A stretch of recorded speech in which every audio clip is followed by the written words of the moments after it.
Peter, you're on! She's had a few drinks. Watch out. Peter's in the house. Such a one-sided fucking podcast. It's just all about you, isn't it? Oh, no, yeah, you're you fucking go boring. first. You go first, because that's what you fucking wanted anyway. Oh, fuck. I hate how you do that. Oh, do you? Welcome to Not the Friends You Put on Speaker, the podcast that's 70% chaos, 20% trauma bonding, and 10% surprisingly good advice.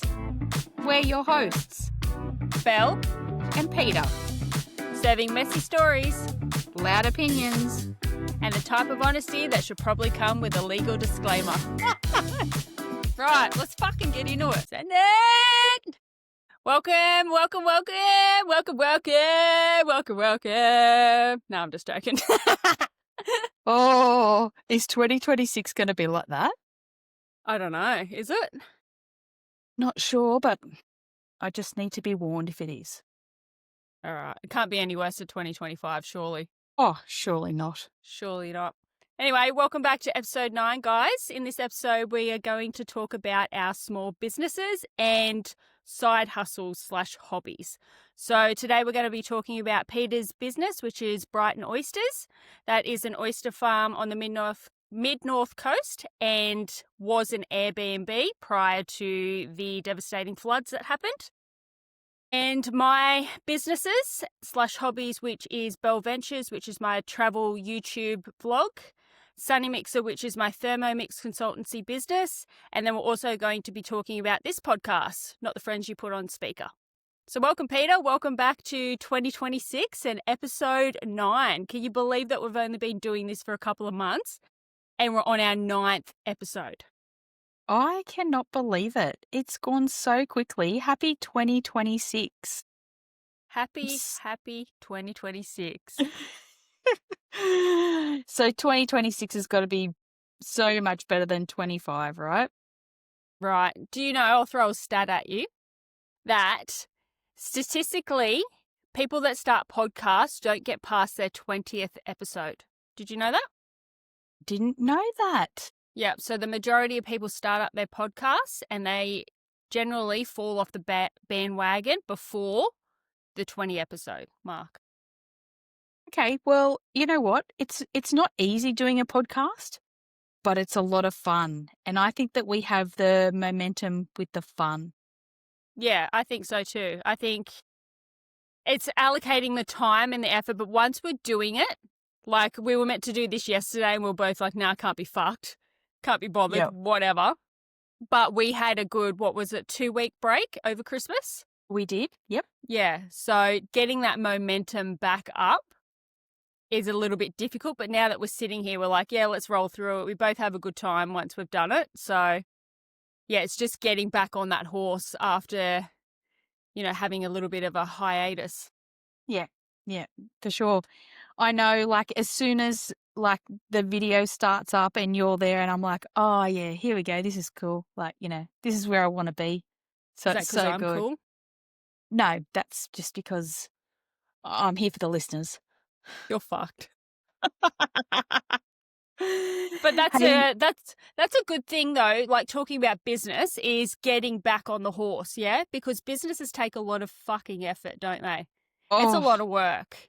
oh, And when you have a hiatus, you're just like, whatever. And that's probably why most fail. Like even small businesses, the majority fail. I don't know what the stats are on that. But I think once you lose momentum, it's hard to get back to it. it is. And especially if during that time of losing that momentum, you put a focus into something else, then it's hard to readjust that focus back. So Yeah. it's not easy at all. So anyone that runs their own small business, kudos to you. Go team, I reckon. Yeah, it's a lot of work, a lot more than what people think. Yeah. So Belle, let's talk about your businesses and why you started your businesses. So just go through what your businesses are again for me. Yep. So I've got Belle Ventures, which is my travel YouTube, and then also social media that's tied into that, which is majority Facebook. The reason that it's Facebook is I learned over the 5 years that I've been traveling that the majority are the older demographic and they are Facebookers. So I have lent more towards putting everything into Facebook. That's where you'll find the majority of my followers, things like that, apart from YouTube. So it's YouTube and Facebook. Instagram, I have it there, not really that interested. And TikTok, I just dabble in it as well. But Facebook's the main one that I put pretty much everything on. And what is Bell Ventures? What does that mean? So it was originally my first name and maiden name when I started up. I didn't think it was going to be anything. So I've always had an interest in photography, which then led into videography. So I just started to dabble in photography, got myself a U-Butte camera, all of that sort of stuff, did landscape photography. And then me being the way that I sort of hold memories with photos and videos. So my take on life is you can never get those memories back. You'll live them and everything, but they'll become a memory, right? So I always try to take a photo when I'm with someone or take a video of where I am or of what I'm doing, because you'll always have that memory if that person's not there, and you'll hold that very true and dear to your heart once that person passes away, or even if you pass away, right? You'll always have that.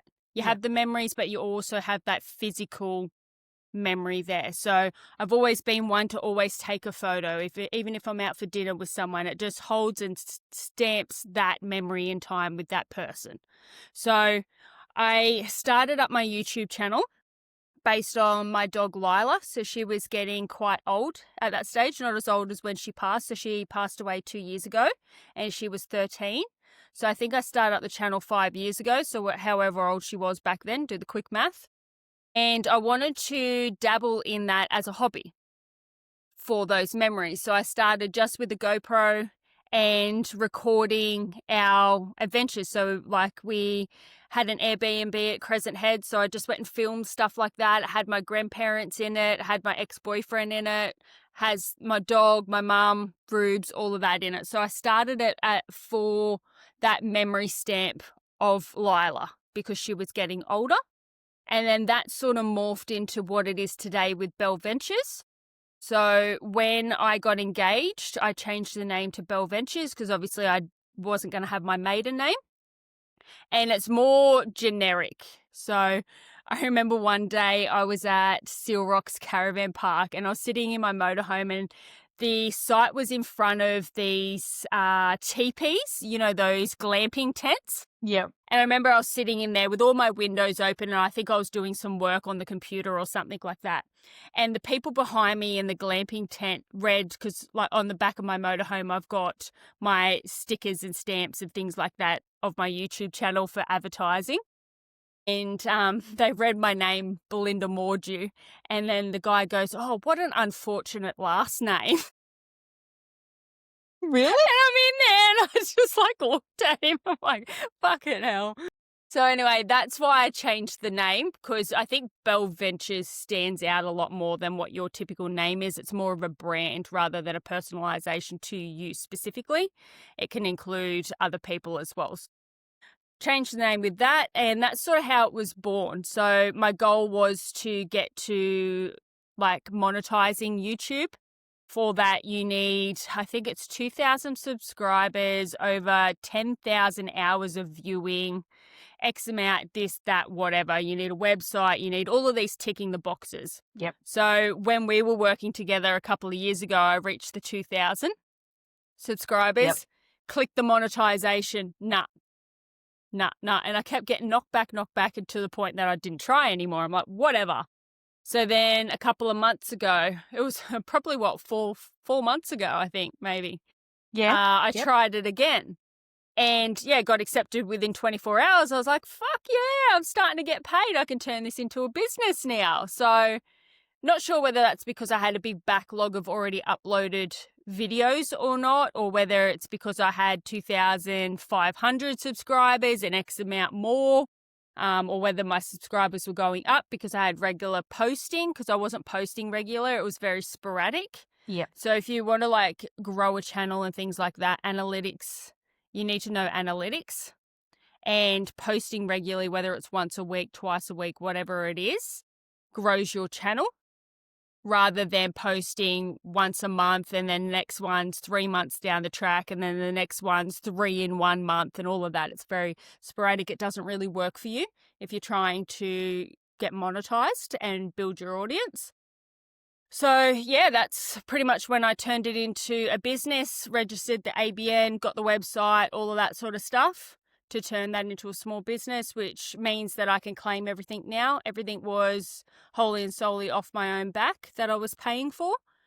And now I can claim a portion or pretty much all of it, which includes like your fuel, your registration, the money that you spend on the motorhome, your camp fees, all of that sort of shit. Yeah. Camera gear, editing software, all of that. So yeah, that's pretty much how Bell Ventures evolved. And how do you see that, how it's going to evolve in the future? How does Bell Ventures fit into your future, and what would you like to do with it? Ultimately, I'd love to travel full time. So that is in the works at the moment. So we're just trying, we're in the research phase for that, let's just say. I love that. So I would love to take that full time and go and travel Australia full time. So that in turn, like I said, with the analytics, with the regular posting, with all of that sort of stuff, the more that you put into YouTube and the more like the full timers find it a lot easier than the part timers or the casuals. So if you are a full time traveler, hence you've got more content, hence you've got a broader range of people that want to view your content because you've gone to X, Y, and Z places. You know, it's a lot broader than what I was doing, which was just the New South Wales coast at that stage because I was living in New South Wales and the Hunter Valley. So that will expand. So that's sort of where I want to take it, travel full time on the road and build that business. Sounds so exciting. Yeah, I it's really, daunting. yeah, I know, but I know you, and you're like I don't know, you're ambitious, so it'll happen. Hey, what if I was to ask you, what does an episode of Bell Ventures look like? Like, what can the listeners see if they log on to your YouTube channel? What's going to be there for them? So at the moment, it is my mini lap, well, Zach and I's mini lap, which we had our first year and wedding anniversary last year. And I did a 2-month mini lap. So I did the first portion by myself because Zach was at work. So you'll see that now that's starting to roll out. I think we're up to episode 16 and we're only at Kings Canyon at the moment online. So there's a shitload after that. But basically, I went from Queensland, which I reside in now, down through New South Wales, down through South Australia, where I picked up Zach. And then we headed north to Coober Pedy, Uluru, Kings Canyon, Alice Springs, McDonnell Ranges, Daly Waters, Mataranka, all the way up to Darwin. Came back down and then sooted straight through central Queensland because there's not a hell of a lot to do there. And we were gunning for home. By that stage, we were just like, oh yeah, I've had enough of this. The motorhome isn't equipped for a 6'2" bloke. So it's all right. It was all right when I purchased it and built it back in the day. But to have two people sleeping on a east-west bed, they call it, which is just shy. It's in between a double and a queen. So having two of us sleeping in there, you can't roll over, you can't move. You're basically stuck side by side sleeping in that. So that's hence another reason why we are looking at getting a car and caravan and getting rid of the motorhome to make it a lot more comfier, because that trip sort of highlighted that it's not right for two people, especially someone that's 6'2". So that's something else that we're going to be looking at in the future. So yeah, if they jump on, they'll see that mini lap right now. And then there'll also be some jet ski content coming out as well. So where we live on the coast and we got a jet ski. And I will just show like going to Moreton Island and Noosa and having a look around Caloundra and Pelican Waters on the jet ski and all of that sort of stuff. So there's also that content that's going to be coming out. And then there's also some caravan parks sort of central eastern Queensland as well, with the likes of 1770 that I visited and the Gold Coast, Tellabudgera Creek. They're all yet to come out. So they jump on now, they'll get the mini lap. And then I think I might start incorporating the jet ski stuff a little bit into that. I might start posting 2 times a week just to pump that out. Otherwise, we're going to get to the mid-year and we're still just going to be on the mini lap. So I might start ramping that up and pumping that out. But it's just hard because there's already people in my life that are up to episode 10. Do you know what I mean? What episode are you up to? What was the last one that you watched? Put you on the hot seat? Yeah. No, like not 10. Yeah. Like So but honestly, so Maddie and I went back and we actually like your earlier stuff, which is yeah, the New South Wales caravan parks. yeah. And that's the Because majority of my viewers, yeah? For that yeah, content. at the moment, right? Yeah. And I will just tell you that we just booked Urunga based on your recommendations. You'll love it. It's Yeah. awesome. Yeah. So, Yes. your mini lap we haven't watched too much of, but all your other stuff, yeah, it's just so good. People will just learn so much. It's what you do is fantastic. I love it. Thank you. So the reason that I started the channel also was I noticed very quickly that a park map in a caravan park doesn't depict what you get when you arrive there, right? So I think I took the motorhome down to southern New South Wales straight up when I first got her. And I was rocking up to sites and they're on a massive side lean off a fucking cliff and I'm in a motorhome with no way of fixing that, you know what I mean? Yeah. Because it's a car. You can't just jack it up on one end and all of this sort of shit. And I'm just Yeah. like, fuck, I wish there was something online that you could get on, have a look at the caravan park before you go there and know what you're in for, know what site to ask for. So back in the day when it wasn't so popular, you could ring up and you could be like, hey, can I have site 10? Yeah. And lock in site 10. Yeah. Back in the day, they were $30 a night when I started traveling. Now you're paying $90 to $100 a night. Like, it's fucking ridiculous. But that is the bread and butter of Bell Ventures. And that's what you'll see in my older stuff. And then obviously my newer stuff, once the mini lap is done, I've started doing that again, but Queensland, coastal Queensland. So yeah, it's just sort of rolling out and it's what appeals to you because obviously you're in New South Wales. You're into going and exploring. So that content of me with the caravan parks is what appeals to you, not per se the mini lap. But if you and Maddie went, fuck it, let's go and drive to Uluru, I'm sure you'd jump on my mini lap and learn all about it. So it's whatever appeals to you. But the majority is the New South Wales coast caravan park reviews. Yeah. Keep it coming. I love it. If you're a listener and you haven't jumped on and subscribed to Bell Ventures on YouTube, I recommend that you do it. Yeah, if you're into all that sort of stuff. Yeah, not that I'm Not biased. that you're biased. Nah. Neither am I. It's a fucking great channel. Just subscribe. Give me some love. Absolutely. Oh, let's talk about giving people some love. Yeah? Everyone should give us some love, shouldn't they?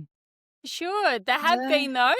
We have been getting quite a few stars and comments and feedback, which we really appreciate of late. Yep. That's been really great. Yeah, it's been awesome. With small businesses, what's your take? What's your experience with starting up a small business or a business? What's your take on that with other people? Do you find them generally supportive or do you find them not supportive with that? Definitely people have been super supportive of us. Our friends and family have been so good. They will come and help. They'll offer to help, do tasks at the farm.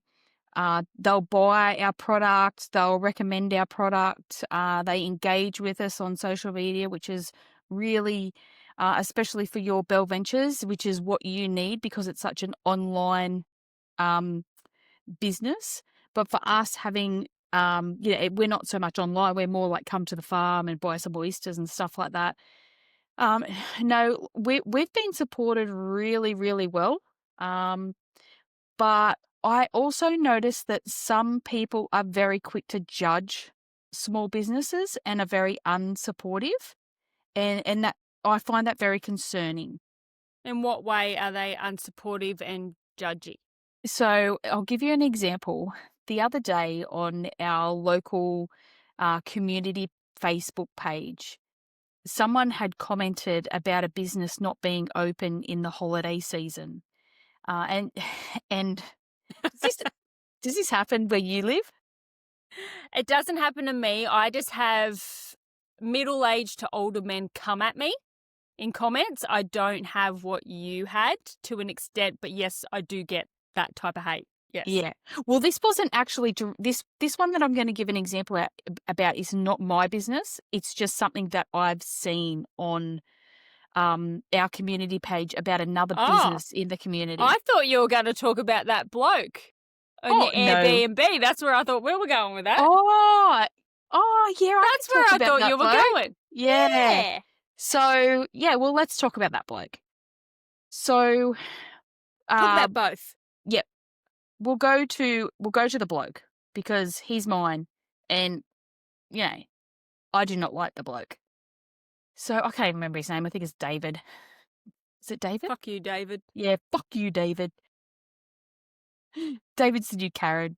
Yeah. Anyway, so David made a booking through Airbnb for our 2-bedroom unit at the farm, and the booking was for February, and I have cancelled all my bookings. Like, there's no open bookings up until like the end of January, and I've forgotten to go and block any future bookings availability due to the fact that I've had a shitload on my plate. So when the booking came through, I just messaged him and I said, "Oh, I'm sorry, mate. I cannot accept this booking. My Airbnb is flood damaged. It's uninhabitable. I'm sorry. I've forgotten to block it out." And I was very apologetic because I actually felt really bad about it. And he just wrote back to me, "You are full of shit." That's what the fuckwit said. What the fuck? There are many fuckwits online. Many. My God. Mate, I haven't taken any money from you. I hadn't even taken the booking. The booking was pretty much an inquiry because you've got to approve the booking and then you take their money only the day before. And I'm like, yeah, bro. So I just it just upset me. And these are the types of things that as small business owners that we've got to put up with, right? Plus many more. So the other example was the local business in the community. Someone had commented on the community page that businesses aren't open in holiday periods, right? It's a food business and everyone was blowing up. Oh, some people, they should be making hay while the sun shines. Why aren't they open? Well, the day that they were whinging about, they are generally closed anyway, which is a Tuesday. Okay, that's fine. That's their day off, bro. Pull your head in, back your truck up. And you know what? Some people just run a business the way they want to run it. And if they're happy to run it like that, that's their business. Literally, that's their business and that's their business. So fuck off. If you don't like it, please don't bring them down on social media. I just don't think that's fair. We have there's so many other places where you can get food. For a start, go cook it yourself. I just think people judging small businesses, especially in the financial environment that we are in at the moment, it's just really unfair. And if that was my small business, I'd probably want to cry. And I've had this discussion with another lady, and her opinion was totally different. It's holiday season. They should be open 7 days during a holiday season and then have their time off, in a quieter period. And I totally respect that as well. But me, as people, we need to respect that business's decision. That's what it comes down to, that, where I put my little crown on and be kind. Yeah, there's none of that. They're all keyboard warriors. They sit behind their fucking keyboards with their sad fucking lives and tear people to shreds or give them their opinions for no fucking reason Yep. just because they can. Yeah. There's not enough people that get smacked in the mouths these days, and that's the Yeah. society's problem. Yeah. People So, can do what they want and there's no fucking repercussions, and that's why everyone's a keyboard warrior. yeah. Yeah. And that keyboard warriorness, that hurts. Like, You reckon? You got to grow thick skin. If you're on socials, oh, you can't yes. let it fucking worry you. Yeah, you do. You're just like, fuck off, Darren, you fucking queer cunt, with your foul-mouthed women.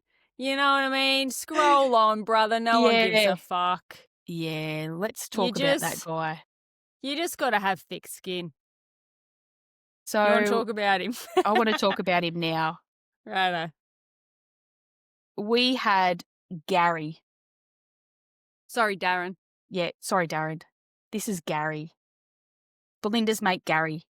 Your mate, Gary. You're the foul-mouthed one. I think we both were in that little segment. What I find really funny is that, you know, those little clips that we put up, like our little promos, yes, they have a lot of swearing in them, but you know what that does? That creates traction and it creates shock value, and people are like, what? You know, not all our podcasts are like full of swearing. There's a lot. I'm not going to shy away from that. That's what we do. That's you and I. Okay? Yeah. And that's the But- whole point, yeah? Yes, because we're being true to ourselves. But old mate Gary gets on and he says, what a turn off. Foul-mouthed women. Like, I'm sorry, off, I didn't Gary. know I was here to get you a stiffy, bro. Like, fuck. Fuck off, Gary. Like, do you want me to sit here with me fucking tits out to turn you on, brother, and talk all posh and professional? Like, fuck off. I Gary's just- a 60-year-old dude. I hope I don't turn you on, brother, because there's something wrong with you. You wouldn't get this anyway. Bye, Gary. Bye, Gary. Fuck off, Gary. Bye, Gary. That was our experience. What was that Did last you? week? Did you go and stalk him? No, I didn't. I did. I think I think I started to, and then I was like, oh, you know, I'm not even wasting my time. That Yeah, was so my he's birthday. Cheers, Gary. oh, Gary. What the Gary. fuck? Yeah, fuck, Gary's Gary? a 60-something-year-old grandpa. I knew Gary. But do you know what it is, though? I think it's that age demographic, because I had a comment from an older dude, and I know that they're old and stuff because I go and stalk them, right? You comment on my shit, especially negative shit, I'll go and stalk you. Yeah. So anyway, I had this fucking old dude, this old fossil, comment on my Spuds Roadhouse or my South Australia YouTube video. Yep. And it was something along the lines of, you should be nicer to your husband. You should speak nicer to your husband. I know you're a new age woman and something or other, something like that. Something about speaking nicer to Zach. And I can get away with it because I'm a new age woman. And I went back and combed through that fucking episode. And literally, it was just two things I said that maybe it was it. And they were clearly just banter. It was just banter between Zach and I. And he full come at me saying that I need to speak nicer or be nicer to my husband. And just it's not an excuse because I'm a new age woman. And it's like, fucking hell, how disappointing would it be to grow up back then with these chauvinistic pigs that tell you to stay at home and clean the dishes and I'm the man and you just do what you're told and don't speak and don't have an opinion and all that. Like, fuck off. And that's why I think the majority of them, like I've had over the 5-year period, middle-aged to older, generally they're older, around the 50, 60-year-olds, come at me for shit. Yeah. And I think Yeah. that's why. Yeah. Fuck that. Fuck them. Oh, them poor women. Oh, and they'd be horrified, like, if they heard, like, some of the things I say to Maddie. But, like, it's just how we speak, right? Sometimes It's just banter. Stop that's taking exactly it so right. serious. Like, I've got a friend, right, and he's a male, and he's just turned 60, and Maddie and I, like, we just call him a fuckwit. How you going, fuckwit? And everyone's like, Like, you can't say that. I'm like, yeah, he's my fuckwit. Like, Yeah. that's just what we call him. And at his birthday party, everyone's singing "Happy Birthday to you," and Maddie goes, "Happy birthday, dear fuckwit," and this lady just turned around. She's like, but some people just don't get it. They just No, they don't. they're just from a different generation. They feel offended by it. What about this Yeah. second-hand offendedness, eh? You're not Oh, offending the person that it's intended for, but then you can get in trouble because someone else will get offended. Like, it's just, society's fucked, yeah, isn't it? You can't even have it's a joke scary. these days. It's absolutely scary. Yeah, it's just Too crazy. scary. All right, so let's delve into yours. So you touched on your Airbnb, Yep. Brighton Oysters. Give us a rundown of all of that. Okay, so we've got Brighton Oysters, which is an oyster farm on the mid-north coast of New South Wales, and within that business, we've also have an Airbnb, which is the only place that you can stay at an oyster farm on the east coast of Australia, which is pretty cool. It is very cool. Yeah, and it's a whole experience to be able to go there and stay there. Unfortunately, we experienced a natural disaster in May in the form of a flood, and it broke us. Not going to lie. Yeah. So we are now 8 months on, I think, and I went out to the farm the other day to start to reestablish the Airbnb, and it was the first time that I actually didn't feel overwhelmed. So it's That's taken good. me 8 months to get to that point. It's a great little business. I can tell you now that it's not cattle stations. We're not in it to make $1 million. We actually bought it for a lifestyle change. The reason that we bought the farm was to have an out from mining, and it just has not worked for us. We have been through 7 floods in 5 years. The first week that we bought it, I'm pretty sure we were going through a flood there. The first Christmas, we had to buy other oysters from another farmer in to sell. We weren't even selling our own oysters. So we've just been through hell. Even the old lady who's like 85, she's an oyster farmer that lives next door to us out at the farm. She just said, "I've never seen anything like this in my whole time of farming of what you guys have been through." So that's quite like a little bit refreshing because, every day you question if you're doing the right thing by just continually trying to go on and move forward. It's tough, but we have a lot of fun. So there is nothing better than being on the water. Just seeing the oysters grow from like little babies to big babies. Big, juicy gollies down your throat. Yeah. Yuck. Also, like, we have events out there. So we have events at the farm. We've got a massive wharf, and if you jump on our Facebook page, you will see some reels and stuff. We have like a muso come and play, and it's usually a ticketed event, and we have food, and it's just fun to go and sit at an oyster farm and be around. Like, we sit in the oyster shed, and it's just, you're in the most natural state of an oyster farm, and it's just fun to sit around and be with everyone and be on the water. So Even in yeah, we do that. torrential rain. Yeah.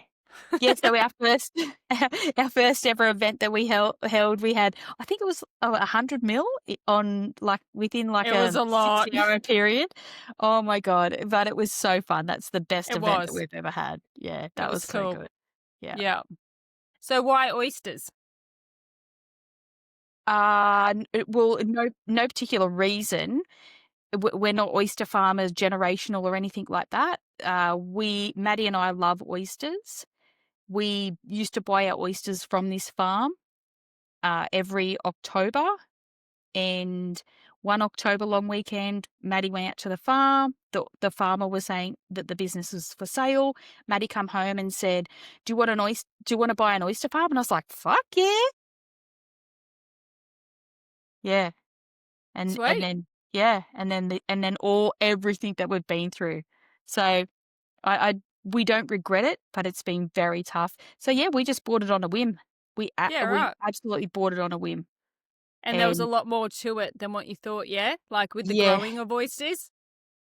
yeah, we knew fuck all about oysters. So give me a rough, quick version of where do you get the little babies and how does it all happen? So we catch the babies in the water. They get caught on a system. Once they're caught, they stay in the water on this system for about probably not even 6 months. Then we go and pick up that trap, bring it back to the farm. We process it, take those baby oysters off, then put them in bags or on trays and stuff. Put them back out in the water, let them grow, bring them back in. So the oyster will go through oyster farmer's hands. Like depends what type of farmer you are, maybe at least 10 times throughout its life. And then it takes 2 years to grow an oyster, Two and then it goes years. to market. Yep. Yeah, right. So you're saying you catch the oysters? Do they just float down the Manning River Yeah, they and you just certainly catch do. them? Yep, yep, Yeah, right. yep. And I'm not going to tell you any more than that because once the business is back up and running, we do offer tours. So I would like, to promote that, in the future. So, we can, if you want to know more about the oysters, you need to come and do a tour with us. So, yeah, Yeah, that's for sure. another thing that we do at the farm is we run tours from Manning Point. We've only run a couple because we've been through hell and back. But, we have all the authority and we've run a couple and that's our goal to do that. And you jump on the punt with the oyster farmer with Maddie, the actual farmer. Punt with a We cunt. You're an idiot, eh? He'll love that. And we take you to the nursery. We show you how they're caught. Where they grow and what the process is. Take you back to the farm. Yeah, eat oysters and prawns on our wharf on the water. Best experience, and then we drop you off. Yeah, nice. Yeah, And then you it's can really cool. fornicate in the Airbnb after all the oysters. Yeah, yeah. If you want to, because the Airbnb is stunning. The little two better. She's very romantic. So how did you get to where you got to with the Airbnb? Did you do a course? Did you just wing it? How does Airbnb work? So like anyone can set up an Airbnb, but I did do a course called the Hosting Masterclass with another group of ladies, and I think that was around 2020 that I did that. And actually, it was probably 2021. And you learn different ways to host. So not just standard like set up an Airbnb, people come and stay. Like I learned all about designing, colors, smells.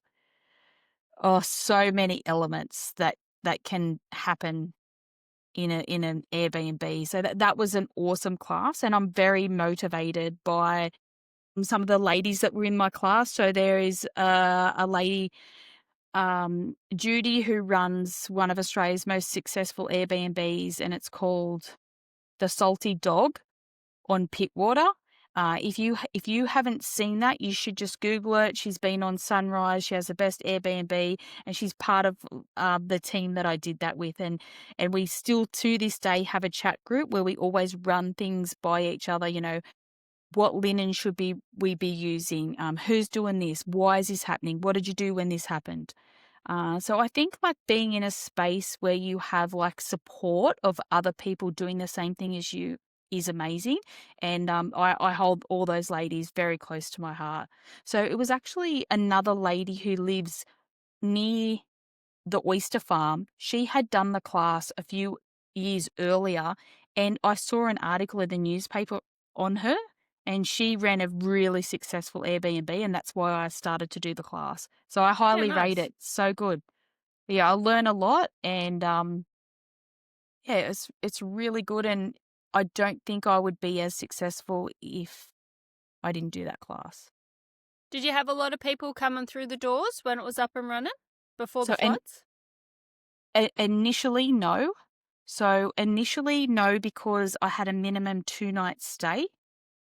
So I was working away at the time, so I had to do a minimum 2-night stay to make it viable. Like, I've never paid a cleaner, and I will probably never pay a cleaner.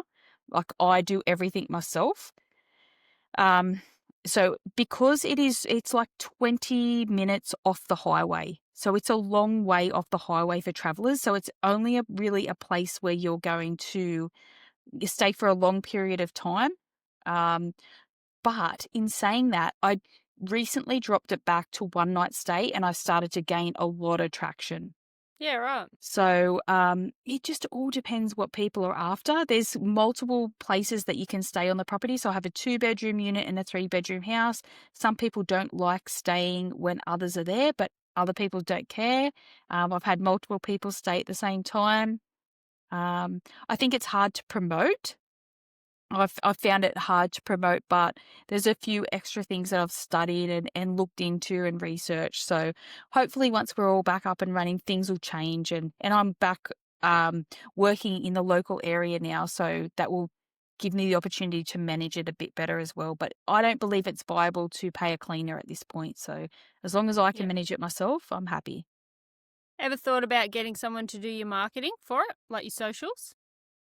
No, but I like to learn on the go, and I'm a bit of a control freak. Are you though? Not as much as you. You might excel in that now after this podcast. Oh, yeah. Do you want to tell the listeners what you thought, how you thought you were with socials to what you think now after doing this pod? Yeah, I do want to tell the listeners this, because this was a massive eye opener for me. Like, I think I'm pretty, I think I'm pretty good at the socials. Not bad.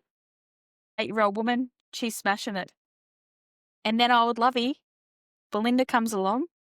Let's do this podcast. You've got to do this. You need to do it this, then, this way, that way. We've got to do it this I many didn't times. say that. I leave it up to you and I just gently guide you. I know, but without that guidance, I wouldn't have realized that that's what you've got to do.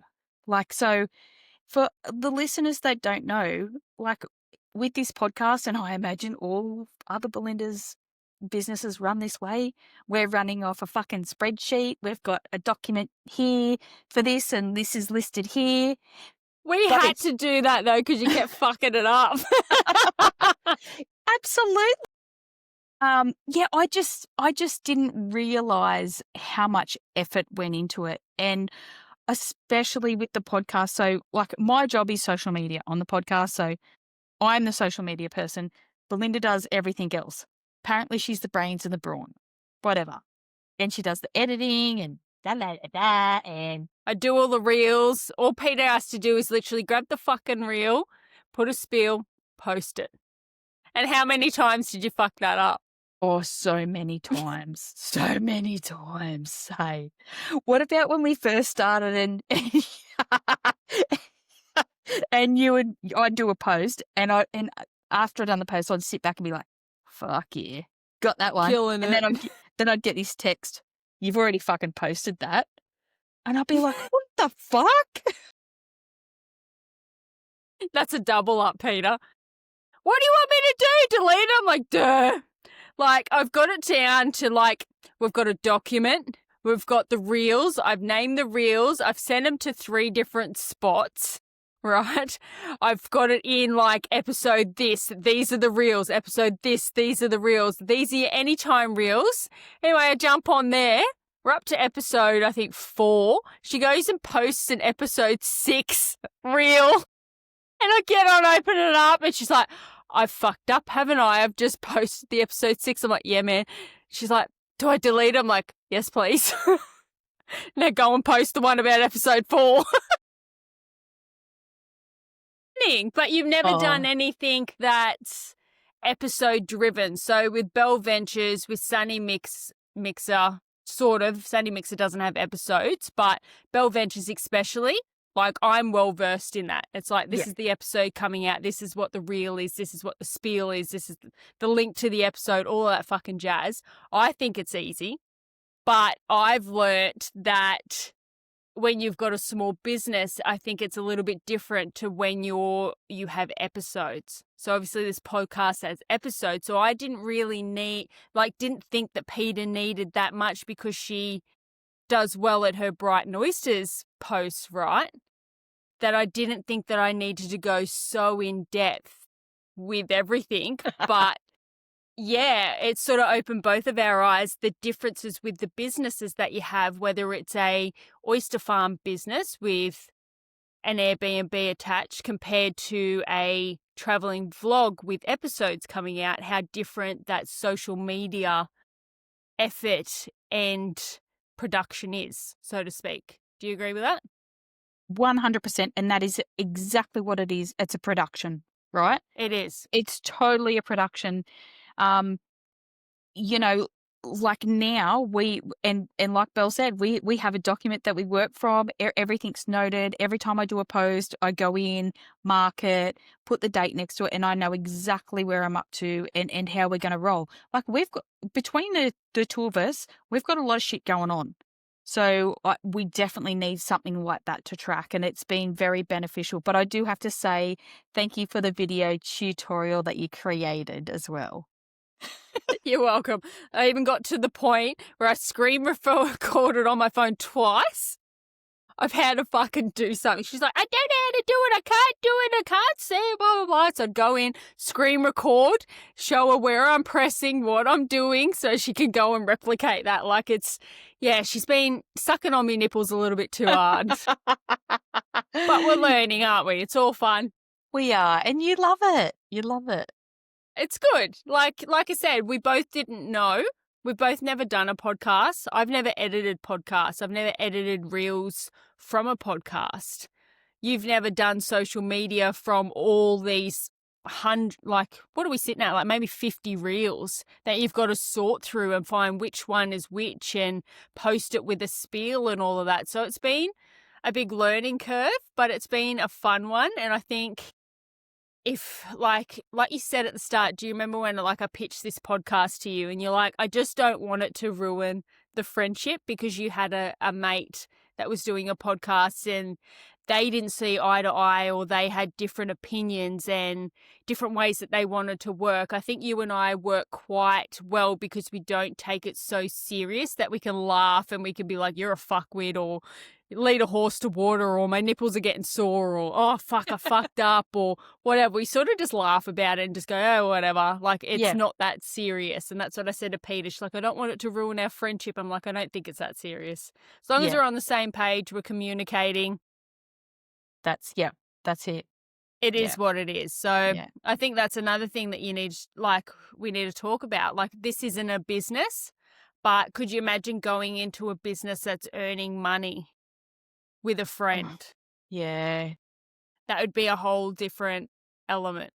Yeah. I don't think, like for me, I have never been interested in that because a few times I have been approached about that. In a previous life, I did do it and it didn't work out. And I think I'm actually scarred from that. But again, because of that control stuff, and for me, the friendships are more important than taking that risk. I've just seen a lot of them fail. But, when we do become like super famous with this podcast, it's not going to matter. So we'll be fine. Yeah, we'll just be sucking down oysters and sipping on Moet. Absolutely. Hey, one of the questions I get asked about the podcast, so like every time when someone mentions Peta's got a podcast, the person goes, so do you get paid for that? I'm like, I wish. No. Yeah. No, how would I get paid for that? So when you do start a podcast, the only way that you can get paid is through sponsorship. Yeah, right? or like Spotify or Apple partner programs, sort of like YouTube. But with the Riverside app, I upload into Riverside, which is what we record on. which is Yep. an awesome platform Yeah. for what we do. You can't get paid off that from my understanding because it just holds on to that episode. And when you have got that scheduled, it just goes boom and goes to the 3 platforms, Apple, Spotify, YouTube. So I don't think that you can get paid by doing that. I think you have to do it on your own, have your own setup to then get paid for that. That's my understanding. I haven't looked into it because obviously we're not that far advanced, being only on our 9th episode now. But maybe in the future I'll look down that track if we're still continuing to do this. But yeah, every sort of like helps, every comment helps, every rating helps, everything helps, whether it be our other businesses or whether it be this pod. Like, everyone's support helps, and it helps to drive that analytics that I was talking about when I was talking about Bell Ventures. Analytics are king. So if you are getting more engagement on a post, you're getting likes, you're getting comments, this and that, then the analytics go, oh, this is of interest. I'm going to pump this out to another 100. Then it gets more interaction. I'm going to pump this out to another 100. And that's how you grow a channel. So for the listeners out there that see our shit, whether it be Brighton Oysters, Bell Ventures, Sunny Mixes, the NTF pod, like it. Even if you scroll them past, like it. It means a lot. It helps us out a great deal. Put a review, subscribe to YouTube. All of those things really matter and really help because you reacting to the post, you sharing that post, you doing anything on that post, that episode, that whatever, then the analytics pick that up and distribute that to other people. So even if you're just scrolling past and you haven't even looked at it and you're not going to watch my 16th episode because you're up to the 6th episode, still like it, still comment, whatever. Play it in the background and don't even watch it. That all helps us out. 5-star ratings, whether it be on Facebook, Spotify, YouTube, subscribing, all of that, it all helps. So yeah, if you want to help us all out and all of that, if you don't think that that matters, it definitely matters. And we definitely notice. Like, I notice you are always on Sunny Mixer or Bell Ventures going, oh, I love this, or that looks yummy, or whatever. And you're always liking my shit. That matters. And we notice that. Yeah. I notice that. You always notice your friends that like your stuff and comment on your stuff and are supportive. So be that friend. Is what I'm trying to get at. Yeah. Yep. Definitely be that friend. So I would ask that anyone that directly messages us, text me stuff or text us stuff to comment on the podcast. Can you please just directly do it on our social media or YouTube? Please just do that. Generally, when someone texts me, I'll go, oh, can you just put that on the thing? So then, it does put us up in the algorithm and creates that, all that good shit that we need for whatever. I don't know. Well, while we're on the topic, why don't we roll through some people that have supported us and give them a bit of a shout out, and then we'll get back to the episode. What do you think while we're talking about this? Yeah, so Janice commented on YouTube. Yep, thanks, so thank you, Janice. Yeah, we've got Amanda from Facebook. Thank you. Christy from my Facebook Messenger. Thank you. Hannah, who sent me a text message about one of the episodes she listened to. Thank you. Go, Hannah. Facebook Gary for what a turn off the foul mouth women. Fuck you, but thank you for commenting. Good for the algorithm. Fuck you, Gary, because it helps. That's what I love. I love the fact that if they do like a shitty comment, it just still creates that engagement. So fuck you, Gary. And the amount of people that laughed at our comment back to him when we gave it back to him and all that. That's all great for analytics. So we welcome the fucking wankers as well. Yeah. They help us. They don't really inspire us and make us keep going. They sort of make us second guess what we're doing, low key. Yeah. But whatever. Yeah. So Mr. Houston, so one of our biggest supporters. So I do have to say thank you for that. On YouTube, and they wrote just fantastic. So thank you for that. And Caitlin gave us a 5-star rating on Facebook. Yay! That's what we love. Yep. Nice work. Then we're back to Janice again. She loves us. How good's that? Good old Janice. Yeah, Janice, what does she talk about? The Bibo, wasn't she? Yeah, so she was talking about being bust in and bust out. So she shared her experience, which is so good. That's what we want, Yeah. Totally engage with us. Tell us what you want. Tell us what you do, how you can relate to our episode. And we'll pick that up and we'll put that in another episode when we're going to talk about mining and all of that again. So thanks, Janice, for your experience. Good stuff. Yeah. What about with Spotify? what do we got there, Belle? So we've got 10 5-star ratings on Spotify. So thank you guys for that. It's unfortunate that I can't see who they are or if there's a comment on there or whatever, but all I can see is the 10 people that put 5 stars. So thank you for that. Apple Podcasts, we've got 4 5-star ratings on that one. So thank you. And YouTube, we've got 18 subscribers and we're sitting around the 40 viewer mark now on our episode. So that's really good for something that just started up. Oh, go team. You guys are amazing. Thank you. This one's super cute. Thanks, Cass Lee. So from YouTube, making her boys sit and watch the episode as they start getting their license so they can understand the impact. So that was from our grief episode. So thanks, Cass. Thanks for sharing. We love that. That's what we want to hear. We want to hear the impact that we can have. Yeah, and how we inspire people and change people's way of thinking and their knowledge. That's really cool. Yeah. And then the last one? Last but not least, we've got Julie. So Julie on YouTube said absolutely brilliant listening. So thank you, Julie. Thanks, Appreciate Julie. Yep. I do know, I think there's another one that's not listed there is Jules. So not just Julie, this one's a Jules. So she regularly engages with us. So thanks, Jules, for that. So good job, guys. So just be mindful. You engage with us, you'll get a shout out. You'll hear your name. Ooh. But yeah, really thank you guys. It makes a world of a difference to us. Very much so. Very grateful.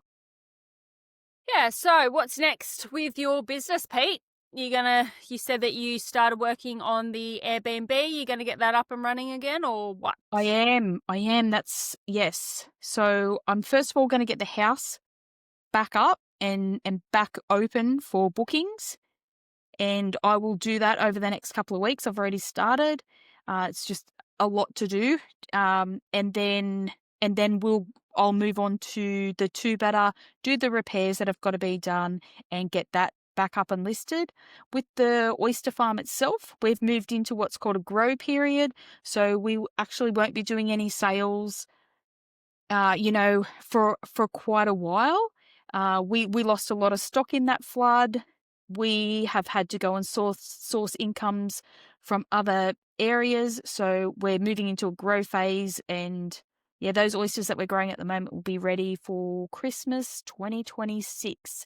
So just stay tuned on Brighton Oysters, but we're moving along slowly and we're just making sure that Maddie and I are happy, healthy and moving forward, even if it's little steps. What about you, Belle? What do you got going on? Like I touched on, Belle Ventures, just ramping that up, hopefully turning that into a full-time gig in the near future. It won't be straight away, but in the near future. And